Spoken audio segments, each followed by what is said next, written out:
नमस्कार। हम दूसरी वीडियो लेकर के आ गए हैं, इतिहास का ही है। देखिए 44 नंबर क्वेश्चन है कि मोहनजोदड़ो के विशाल स्नानागार के विषय में लिखें। तो हमने यहाँ पर आंसर बताया कि मोहनजोदड़ो में विशाल स्नानागार होते थे। मोहनजोदड़ो के लोग घर या मकान इस प्रकार बनाते हैं कि उनका घर का गेट आगे न होकर के पीछे की ओर होता था। मोहनजोदड़ो में मकान जो भी बनता था वह 4 या 5 कमरों वाला ही होता था। स्नानागार का आकार 28 गुने 23 गुने 8 फुट का होता था।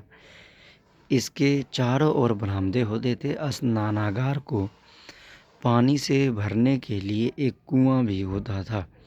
गंदे पानी की निकासी के लिए भी प्रबंध था। ऐसा अनुमान लगाया जाता है कि सार्वजनिक स्नानागार भी मोहनजोदड़ो में होते थे, जो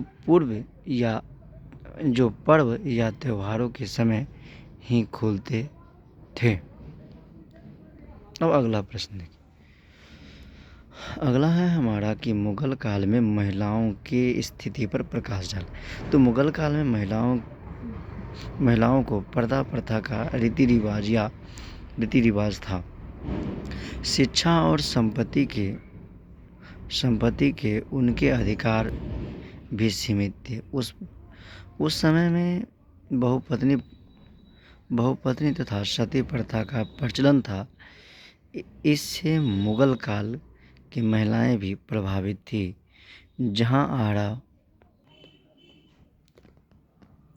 जहां व्यापारिक कार्यों में रुचि रखती थी तो हुमायूं की बहन हुमायूंनामा का रचना भी की थी। अब अगला प्रश्न देख लीजिए, थोड़ा सा इसको ठीक से देख लीजिए। अब आगे की जो प्रश्न है वो ये है हमारा, देख लीजिए। रैयतवाड़ी व्यवस्था क्या थी, इसके क्या प्रभाव उत्पन्न हुए।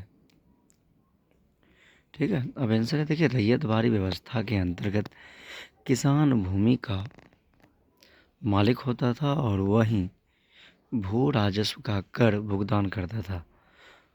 उनके समर्थकों का कहना था कि वह वही प्रथा है जो भारत में सबसे पहले शुरू किया गया। इस व्यवस्था में 20 से 30 वर्षों के बाद राजस्व कर को बढ़ा दिया जाता था। रैयतवाड़ी व्यवस्था में निम्न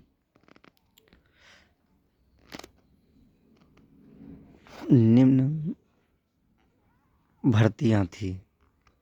ठीक है, पहला जो है राजस्व कर को बढ़ा करके